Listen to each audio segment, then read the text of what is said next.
The first punch landed with a sound like a melon splitting on concrete. Alina's knees buckled, but Victor Kane's manicured hand fisted in her hair and yanked her upright before she hit the marble floor of the rooftop lounge. The diamond choker he'd fastened around her throat that morning, his idea of an anniversary gift, dug into her windpipe. 8 months pregnant, she cradled the swell of her belly with both arms, trying to shield the life inside from the next blow. Around them, the city's elite froze mid-sip, crystal flutes trembling in manicured fingers. No one moved, no one dared. Victor Kane was worth $43 billion, give or take a hostile takeover. He owned the building, the skyline, and, tonight, the silence. A senator averted his eyes. A pop star slipped her phone into her clutch rather than dial 911. The maitre d' hovered at the velvet rope, wringing a linen napkin like a tourniquet. Victor's voice cut through the jazz trio's faltering notes. You think you can embarrass me in front of my investors? He shook Elena the way a terrier shakes a rat. Apologize. Alina's lip split. Blood dotted the white roses on the nearest table. She tasted copper and fear, but the baby kicked hard, a tiny fist against her ribs. Fight, Mama, and something ancient ignited behind her eyes. I'm sorry, she whispered, not to Victor, but to the child who deserved better than this. Victor raised his hand again. The glass doors exploded inward.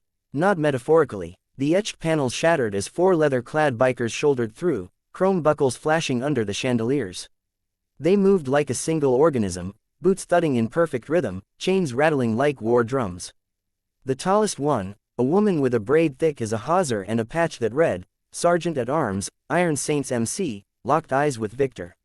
Her name was Marisol Vega, though no one in the room would learn it for another 10 minutes. Evening, Marisol said, voice low, almost polite. Heard a lady might need a +4.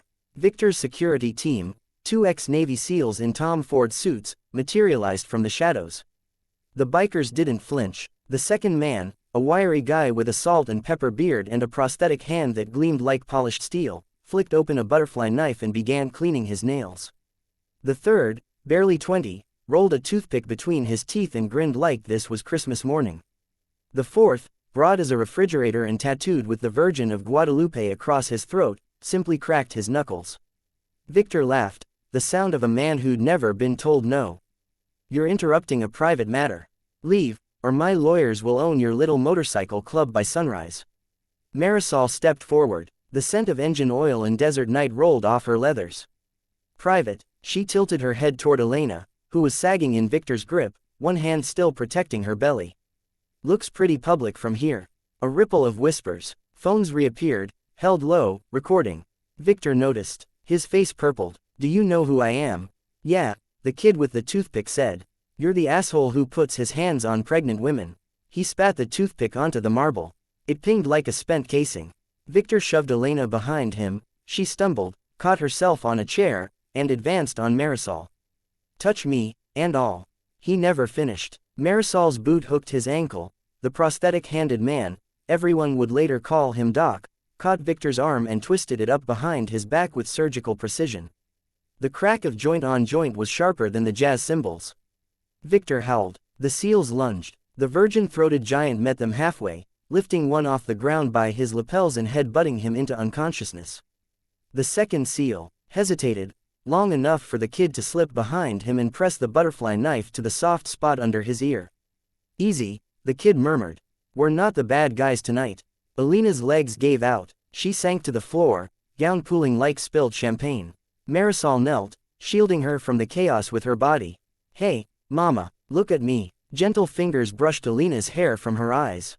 You with me. Elena nodded, tears cutting clean tracks through the blood on her cheeks.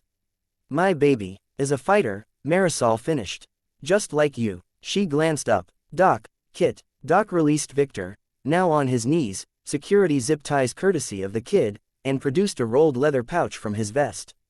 Inside, gauze, antiseptic, a fetal Doppler the size of a TV remote. He pressed it to Elena's belly. The lounge's terrified hush filled with the thunder of a tiny, perfect heartbeat.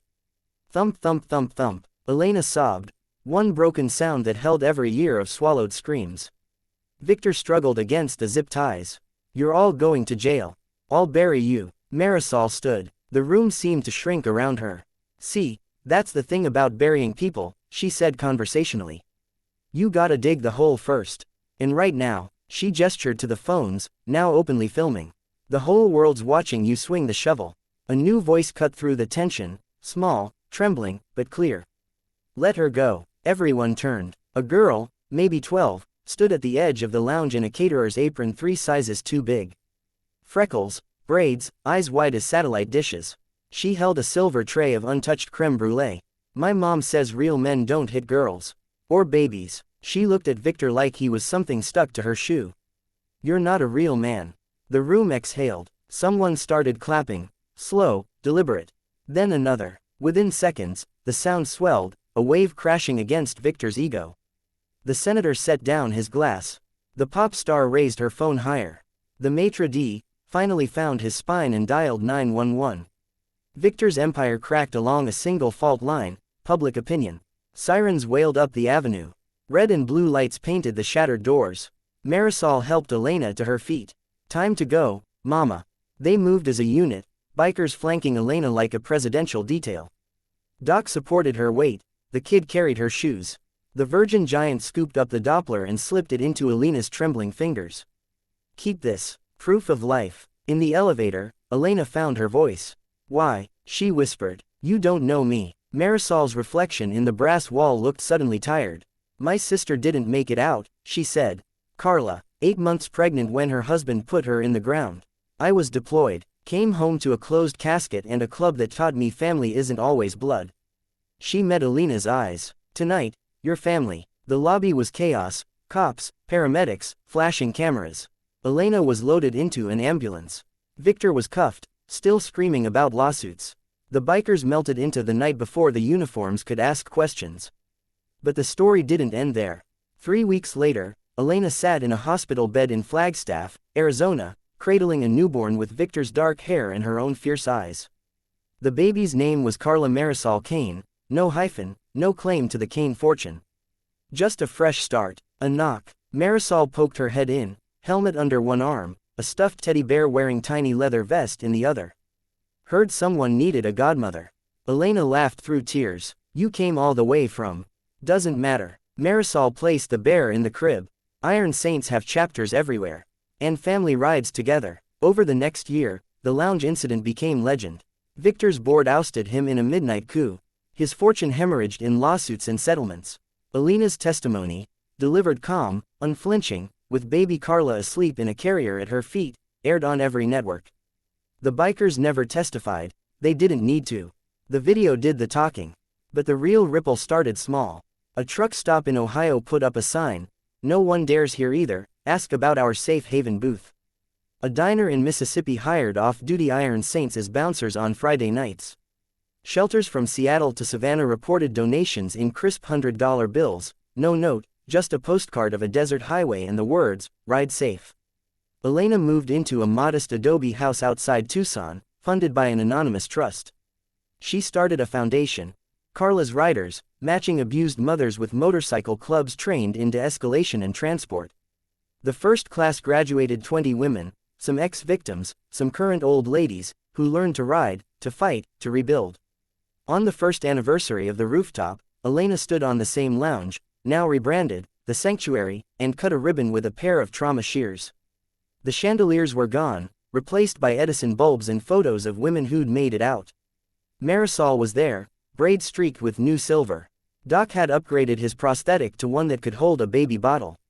The kid, now prospecting under the road name, Torch, pushed Carla's stroller, cooing in Spanish. Victor watched from a minimum security prison in Colorado, where the Wi-Fi was fast enough for him to see his ex-wife on the evening news, smiling in a leather jacket that read, "Property of no one." Elena's speech was short. I used to think power was a penthouse and a private jet. Turns out it's 4 strangers who decided a pregnant woman's life was worth more than their freedom. It's a 12-year-old girl with creme brulee and a backbone. It's every one of you who chose to stop looking away. She raised a glass, sparkling cider. To the ones who walk in when the world walks out. The lounge erupted. Outside, a dozen bikes revved in perfect harmony, engines singing like a choir. Later, under a desert sky thick with stars, Elena rocked Carla on the porch. Marisol leaned against her Harley, cleaning spark plugs with a rag that had once been Victor's monogrammed pocket square. Think he'll ever get it? Elena asked. Marisol shrugged. Doesn't matter. We're not waiting for him to change the world. We're doing it one ride at a time. Carla gurgled, tiny fist clutching the teddy bear's vest. Elena kissed her forehead. Hear that, mija? That's the sound of engines starting. And nobody gets to stop us now. Somewhere down the highway, a new mother flagged down a stranger on a bike. The stranger pulled over. The story repeated, quieter this time, but no less true. Because the thing about daring, it's contagious, and the road is long, but it's wide enough for all of us.